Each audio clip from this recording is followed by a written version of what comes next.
Everyone's Dodger 455 comes to you live from the Dodger garage.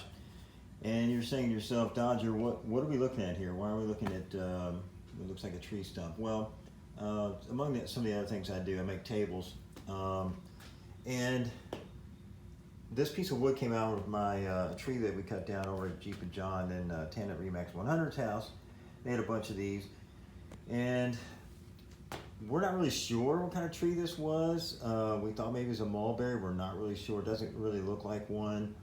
I've been having a hard time figuring out what kind of wood this is, but I like the character. I think it's going to look great as a table.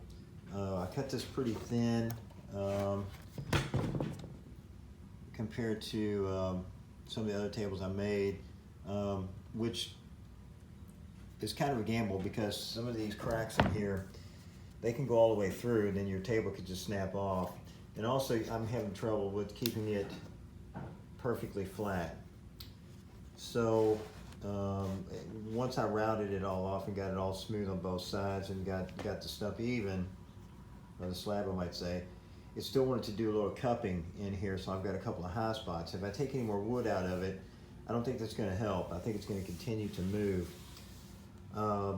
I can only take another 1/8 inch out of it anyway, which is about all I need. But before I do that, what I want to do is I want to take this piece of laminate here, this Luan. I'm going to trace this out, and then I'm going to put it on the reverse, if you use coin terminology, on the back and glue it and clamp it down and try to get it to stay flush.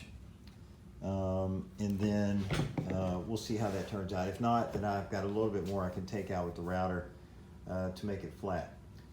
And then this is what, this is actually a piece of redwood, not coast redwood. This is a dawn redwood tree that I had in my yard that died, and I cut down. I made a couple of tables out of this. It's beautiful wood. There's no staining involved at all. This is just pure epoxy on here.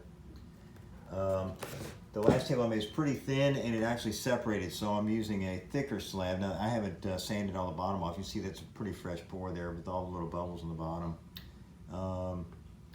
And this turned out pretty good. You have to let this dry in a very dust-free, bug-free environment, and in the Dodger garage is not very bug-free. There's actually a few entombed gnats way down in there that you can't really see. So this is what we're going to try to accomplish with this one over here, and I think this this would really pop. And I don't know if you can see on this one what it looked like before. You can see the wood. It looks very plain. Nothing really spectacular about it. I didn't do anything. I just sanded the other side a little smoother, and you can see what the epoxy does to it and bringing out all the features in the slab. Making tabletops this way is difficult because the wood is, you're cutting across the grain here, and it can get tricky with these cracks in here. You have to fill them very carefully so you don't have any dips in them. All of your epoxy wants to run out of here, and you waste quite a bit, so you have to keep taking it and putting it back on top until it starts to get hard. So it takes a lot of patience, it takes a lot of time once you start pouring to get that desired effect, and you have to watch it every second and get the air bubbles out before it gets dry. So after I do that, I'll bring it back in. We're going to take that, cut that piece out, and what we're going to do is we're going to trace around here, all the way around this. This is the top of the table, and then we're going to take a jigsaw, and we'll cut that piece out just slightly smaller than what we traced, so it'll fit on the bottom. And this is what the bottom will look like. This is the part that you will see, and that should give it some more stability and keep it from eventually cracking, which I hope it will not do. It's always a risk when you're cutting something this thin and it has these what we call beauty marks in here. This is checking, lumber terminology, so this board is checked quite a bit around. I wish I knew what the kind of wood it is. I could read up on it and see if this is a good idea or not. But it's pretty dry now, so I think it took a while to get this dry too. Of course, it was still alive when we cut it. You know, kiln drying would be better, but you know, I don't have access to that sort of equipment. So, and then I'll pre-spray these with a sealer to try to get these. And then this will probably, usually what I do with these is I'll put tape over this and tape on the bottom. I'll fill these up with epoxy on the first 2 coats or so. Then I'll pull the tape off. Always use painter's tape, it doesn't stick to the epoxy. Masking tape, it'll be stuck in there and you'll be sanding it off. And then I've got a couple more sand. You see it's got a little dirt there, so that has to be cleaned up still in the corner where you had that bark. And everything else looks pretty clean. But once I pour the epoxy on here, those colors should just pop right out. And this will be a really nice looking table when I'm done. And I've got another one down in the Dodger yard down there that's a pine tree and a cedar that I'm going to try to do also this summer. And when we get done, we'll bring you back in and talk about and see if this thing worked or not. All right, everyone, I have cut the pattern. I put it on, Gorilla Glued, put just about every clamp that I have on there. It's an uneven surface. You can see the challenge of trying to keep this thing flat. And then you have some glue, it's going to come out right here. Just wipe it off with a wet paper towel before it dries. Otherwise, it's going to be a little yellow. You'll have to sand it a little bit if you don't want that to show. But the bottom of the table, no one's really ever concerned about. What you're concerned about are, these cracks, right there where you have glue seeping through. So you want to try to get those off because you're going to be sanding that otherwise. And you don't want to take too much more wood out of here. There's a little bit more sanding to do on this, but you can see the challenge of a piece of wood like this, but it's worth the effort. If you can get it straight and get a consistently flat table, because when you pour that, if it's uneven, what happens is the epoxy wants to run off of the low spots and it won't get to the high spots, and you're continuously pouring more layers on it. You're just wasting epoxy. So it's very important to get it flat on there. And the reason I put this up on its side is I had it flat on a decent flat surface, but you have glue, gravity is gravity, it's undefeated. And I didn't want glue running onto my finished surface, this is the top obviously, without me knowing it. And it's just harder to get out after it dries because you'll be sanding and chiseling and doing other things. We'll let this set for 20-30 minutes. It's pretty humid here in Kentucky. It's about a bajillion degrees outside. You just don't want to go out there. And we'll let this dry out for probably 1 to 2 hours today. I'll put the fan on it. We'll see if we can get it to dry a little bit. And then we'll check and see how flat it is, and we'll route it out accordingly. Hopefully the plywood will help this thing keep its shape. It's very thin plywood, but with liberal amounts of glue, you can get this pretty rigid. I didn't want to use anything thicker than this on it because it was going to take away from the look of the table. No one really, like I said, they don't really care about the bottom so much, but you don't want this showing very much. So we sanded that down pretty well and got it smooth, and we'll just leave it. We're not going to stain or anything. We'll just leave it look like just like that. This is the real showpiece, is the front. The top. That's where you want it to look its best. And it should have some imperfections. It's wood. It should have a lot of character to it, which it will. And hopefully that this will keep this crack from becoming any bigger, because it could go right across here and connect with that, and then our table would be 2 tables.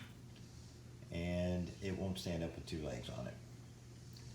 That would be a shame. So I was thinking about putting some fasteners and some screws in it. I still might do that from the bottom into the other piece if I think that it's still moving. If not, that epoxy is very, very hard when it finishes, and it should provide a pretty good stable layer on top to keep that table from flexing anymore. But there's always that chance. I've had that happen before. I'm getting ready to start on a tabletop, and I put it on the table and it literally snapped in 2. So with literally no warning. So it does happen. This is a delicate piece of wood. I'm not going to tell you that we might be doing this all for nothing. And it depends on how much weight goes on the table after it's done, but I don't think it's going to come apart. I mean, this whole piece back here is going to hold that together. It's not, even if it does crack, it's not going into two pieces. And we'll see. We'll know a little bit more after it dries. But the humidity here in Kentucky is brutal, and it makes your wood change on a daily basis. So we'll see. I'm sure I'm going to have to take some high spots off of the top, and then that'll be the test to see if it keeps its shape or wants to still do this cup motion where you have high areas on the end. I'll bring you back in when we start to do some more work on it. Hey guys, we're back. We clamped this thing beyond all recognition, glued it, did everything we could. We still had a little bit of, we had some high spots here. You know, the anthralis is a pretty thin piece of wood, and it bowed up just a little bit. We couldn't pull it down no matter what I put on there, and I put all the clamps I had. So I can live with a little bit of that. That's not a problem. The top was the problem. You can see we have that pretty flat now. If we take the straight edge on there, you can see that not much at all. It's very flat. There's one or two small little high spots. I just got done routing it, and I didn't really have to take anything on the center, just the edges. Turned out pretty good. I don't want to take much more off of this. This wood's very thin right now. It has some cracks, so the plywood will give it some strength. It's glued, really glued. It's really glued, and it's pretty solid. I pushed down on it to test it out to see if I could snap it in two, and I could not. So that passed my test, and that way I know the table won't break when it's under pressure after it's complete. And then of course the epoxy resin will give it some more strength up top. Now what I want to do is I'll take some more 120 to it, and or some 80, get some of this rough stuff off. It's got a little bit of roughness here, and take some of these router marks out. I'm going to leave a few. It gives it a little character. It sort of simulates the chainsaw when I cut the slab, and I want to leave a little bit of those in there. It gives it some character. We have some. We're going to take some 120 around here. We're going to take some of those feathered edges off where it splintered the wood a little bit. And of course, I've got some sawdust and some chips in here I need to dig out. But I'm pretty happy with it. It's nice and flat now. Needs a little bit more finish work before I put the seal coat on there. And the reason you want to take that rough, you know, you're not going to see this when you epoxy. You'll barely be able to tell that. But when you seal coat that, it's harder to get that first seal coat on if it's not fairly smooth. So we don't have to get it really, really smooth. We just have to get it where it doesn't feel rough to our hand. This part feels really good. And of course, we'll tape up all these because that epoxy will run right through there and right onto the table. So the bottom is already, plywood is taking care of most of the gaps. We'll put a little piece of, or we'll put some painter's tape on here to seal that up, and then we'll do a seal coat. Then we'll pour some first coat of epoxy, which should fill all these voids. You really got to work them into these cracks because you're going to get air bubbles, and you have to be very vigilant to get all those out because you'll go away for 20 minutes and come back and you see one. They like to sneak up in there. Not the end of the world, but if you can help it, you don't want those in there. And then after I get done with that, I put the seal coat on, bring it back in before we pour the epoxy. Hey everyone, we've got the seal coat done on the slab, on the tabletop. You can see a little bit of that wood grain popping out. You can have a little glistening here, just sort of where it sealed it up. Of course, it's going to look much deeper and more awesome when it's finally poured. We got everything sealed up, I think. But some of these, you know, these things here, I mean, they're just, you know, I taped them and they still find their way to the bottom. I might just leave them and let the pour go. I don't know, we'll see. I might tape those up again and see if I can get a good seal on them and fill those holes. But it does give the table some character. I haven't decided yet. I don't know. I'm not sure what I'm going to do. This table's been kind of a one-off for me. So trying to fill this crack, you know, it's kind of a hassle. In the back, you can see where, you know, it leaked in places that I didn't think it was going to leak. But now those are all sealed up. So, you know, maybe we can go ahead and fill them. They won't, but I mean, that stuff around the edge right there, that's just going to pour through. That has to be taped. And I'm not sure. There's a couple other small ones that are on here, but you know, it is what it is. You always find places where the epoxy just runs through. It'll just run through, and you think it's sealed up, and it'll come through there. This is going to look pretty good. This will give you a little idea. I don't know if there's anything on here. It's really shiny. And there's a little bit on there, but it's gonna really pop through. This is a great looking table. And I found me some yellow pine 8x8 beams that came in on a load that they didn't want. The truck drivers threw them off in the yard. And I'll probably use those for legs. I think I'm gonna cut those down on table saw at work and make some kind of legs out of them. They're really, they'll be real nice looking when I'm done with them.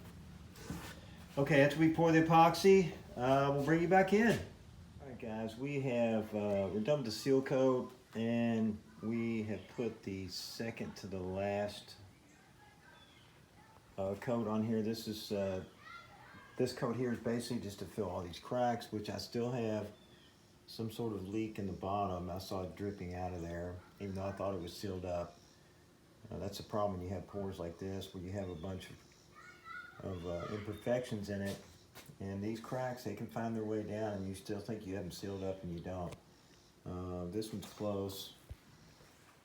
This is disappearing down into the bottom, and I have the whole bottom covered with plywood, so where is that going? I don't know.